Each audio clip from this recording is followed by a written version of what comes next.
Bonjour my friends, I'm Frankie and welcome to Club Foodie. I enjoy many cuisines from around the world. They all bring something different to the table that we are not always accustomed to. It is interesting to expand our knowledge and our taste bud.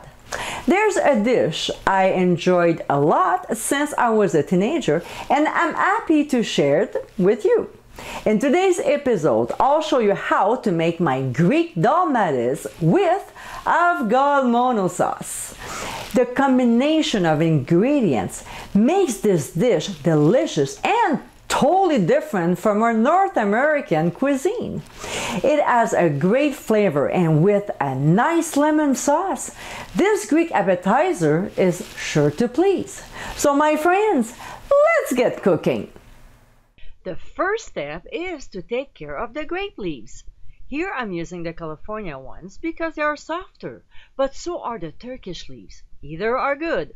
So we'll have to separate each leaf and soak them in water because they have been sitting in brine and we want to remove the salt. Now here's a little trick to separate them quickly. Grab them by the stem and pull away from the stack of leaves one by one.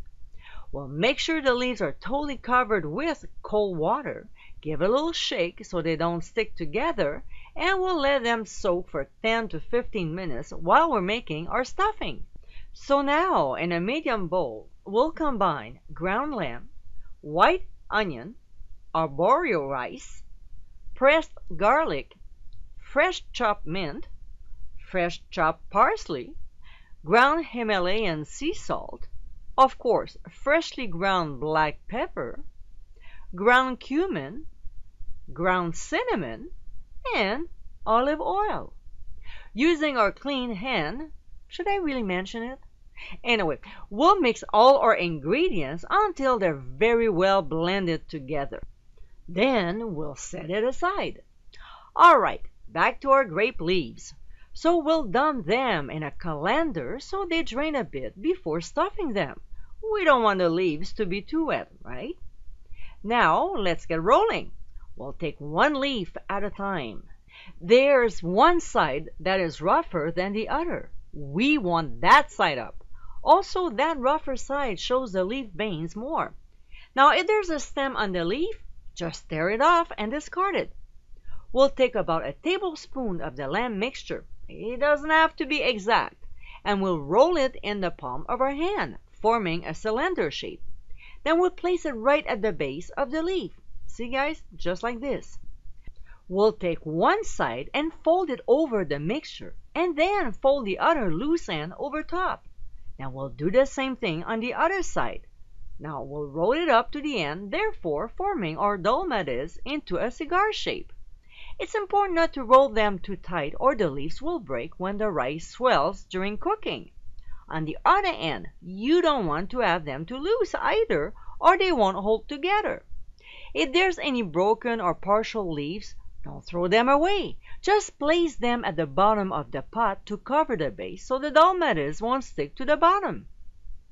Next, we'll go ahead and place the stuffed grape leaves, starting from the outside and working our way in. Now squeeze them too tight together, but don't leave too much space or they might unfold. What we want is to have the dolmades snuggled together. When we're done with the first layer, we'll move on to the next. It's completely fine to stack 2 or 3 layers on top of each other. When all our dolmades are in, we'll drizzle olive oil over the top. Not a lot, maybe a tablespoon and a half. Then we'll squeeze some fresh lemon juice on top.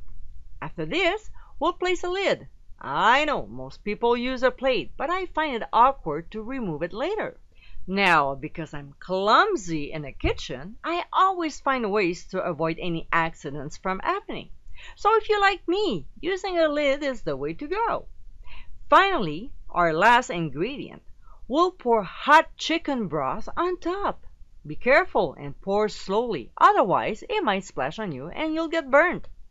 We'll turn the heat to medium-high and bring it until it just starts to simmer.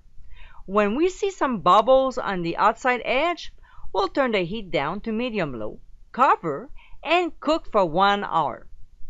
60 minutes later, we'll check if the dolmades are done. So we'll uncover and carefully remove the lid or plate, whichever you use, using tongs.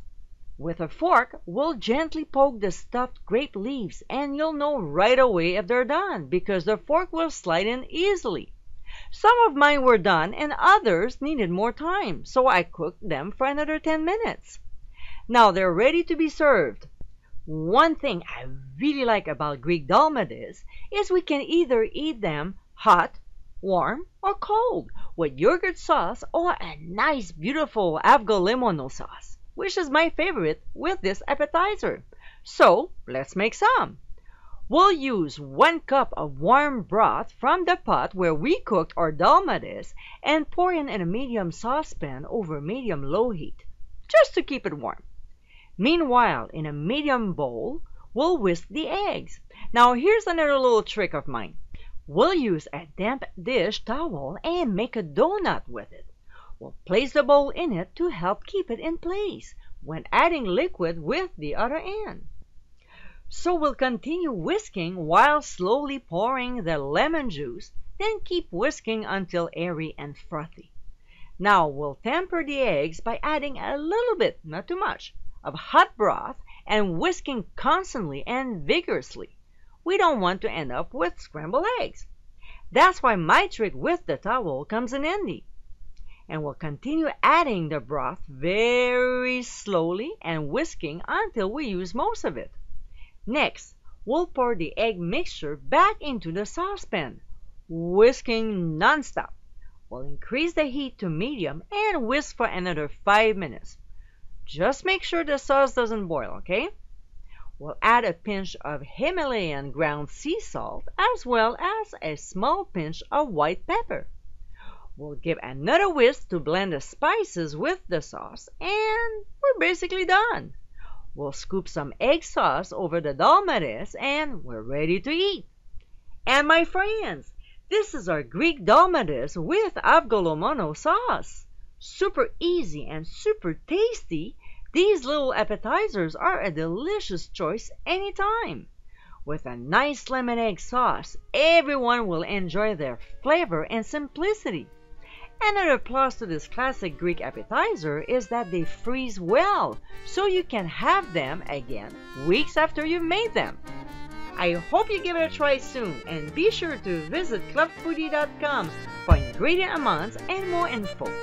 Until next time, my friends, bon appétit!